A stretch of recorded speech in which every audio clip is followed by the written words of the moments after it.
Gen.G is up 4-0 on Ascent. 100 Thieves need to stop Gen.G's momentum if they want a chance to come back. What if I told you that they stopped the bleeding with just one really good read? Let's take a look at the round. Alright, let's look at the setups on both teams.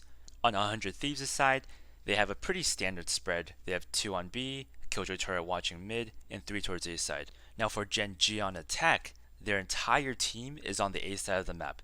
This tells me that they're going to prioritize this A main control here, and they're probably going to hit A.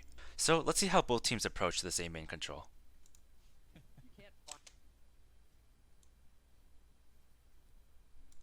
Find him, you can't catch him. He's so good with the movement abilities on Jet. Okay, so this is really cool so far. Ethan from 100 Thieves, he throws the Omen one way. And as we know, a one-way smoke favors whoever's further away. In this scenario, on Ascent and A main, usually the one-way heavily favors the defense. Now, usually at the highest level, teams will respect this one-way and they won't challenge it. They're just going to hold it for any pushes. But Huynh here actually decides to go super ballsy and challenge it. And how he does that is he throws a one-way of his own. So by throwing this one-way jet smoke here, it essentially nullifies the advantage the defenders have, because if they're holding this line, they won't be able to see past the jet smoke. On top of that, we also have to consider that Huynh is on Jet, an agent that can take more risks because she has a dash to get her out of any sticky situations. Now the question is Huyhn's play an ego play, or is there more to it? Because as we mentioned earlier, usually teams won't take this fight as an attacker because of the Omen one way. It's a fight where they have a huge disadvantage. At first glance, it may seem that Huynh is extremely confident and ballsy to challenge a one-way smoke by himself, because he doesn't know if there's like 3 guys posted for him or if there's only 1 guy here with an op. But that's probably not the case, because look at where his team is.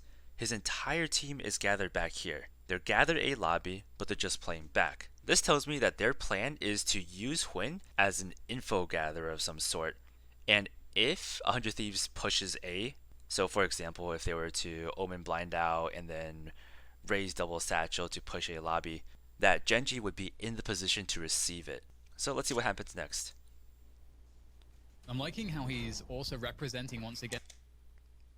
Alright, so Huynh makes a little bit of noise A main, and Ethan responds by throwing an Omen paranoia from tree. But the weird thing is, there is no one to follow up on that paranoia.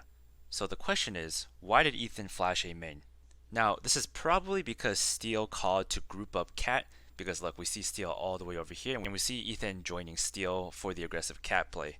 And if this was the call, and Ethan heard sounds from A main, he probably flashed A main to slow down the A main push, to give him and Steel time to work Cat. And that he's by himself doing this A main control.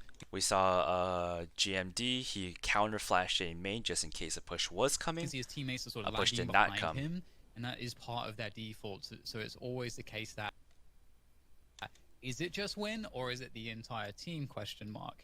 Either way, if you caught that, Dan. Okay, now there's a couple of questions that we need to answer. First, why is 100 Thieves so insistent on aggressively holding Cat? Because this forward Cat position is a little bit risky, since teams usually throw utility on Cat to clear it out. And why has Hiko been AFK in heaven, being completely useless for the entire round so far? Well, let's play it and find out. And so he got paranoid, and GMD threw a counter paranoia to protect him in case anyone was pushing. But no one else is making noise. So 100 Thieves has no idea that 5 people are in A main right now, because it looks exactly like that Cat split from the prior round. Look how out of position 100 Thieves is right now. yeah, it looks like we're going to have a full retake scenario for 100 Thieves here. They've completely given up control of the A site by design. We've got the lockdown destroyed. Oh my goodness, guys. I'm sure we all saw that. So Hiko was positioned in heaven because he had the read that Gen.G was going to Killjoy all A main, and he had a lineup for it. So at the beginning of the round, 100 Thieves saw that Gen.G had their Killjoy ult. So 100 Thieves at the very beginning of the round predicted that Gen.G would do an A hit off of Killjoy ult, and so Hiko positioned himself perfectly to respond to it. Now, even though Hiko had his Sova ult to counter the Killjoy ult, because he used the shock darts instead, now he has his ult for the retake. And I also want to point out that the mid control, the cat in mid control that Ethan and Steel worked so hard to secure, look at what it did to the map. They cleared out, they made sure no one's cat, and because Nitro pushed all the way out B main, he knows no one's outside B main too. So just look at the map control so far from both teams. 100 Thieves, they have essentially formed a wall over here of map control. And because Gen.G has no one mid, this is how it looks.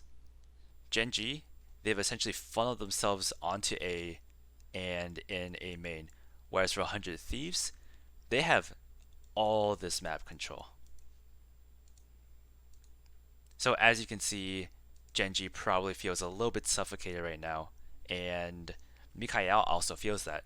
So this prompts him to push back and re-clear the flank. He actually has a lockdown available himself. That operator though, it's awkward at the best of times on a retake like this.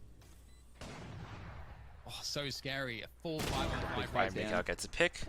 And now 100 Thieves knows that one member of Gen.G isn't even on the site and isn't ready to receive the retake. So this is when they begin their retake. I'm going to play it through and then we'll break it down afterwards. A huge win from Mikhail on catwalk. Hiko now railing onto the A site. There comes the Ghost Opera as well. That's going to find Queen in Hell, and it seems like all the ults are going to be used in this round for this retake. Michael and Kusta just stuck behind this dark cover. It's going to be so difficult. They're going to have to try to force the issue here because SMG is coming. Michael, can he get it done? Finds the second pistol, comes out, and Steel's going to find it. Has to get... Alright, a lot happened really quickly, so let's go back and break it down.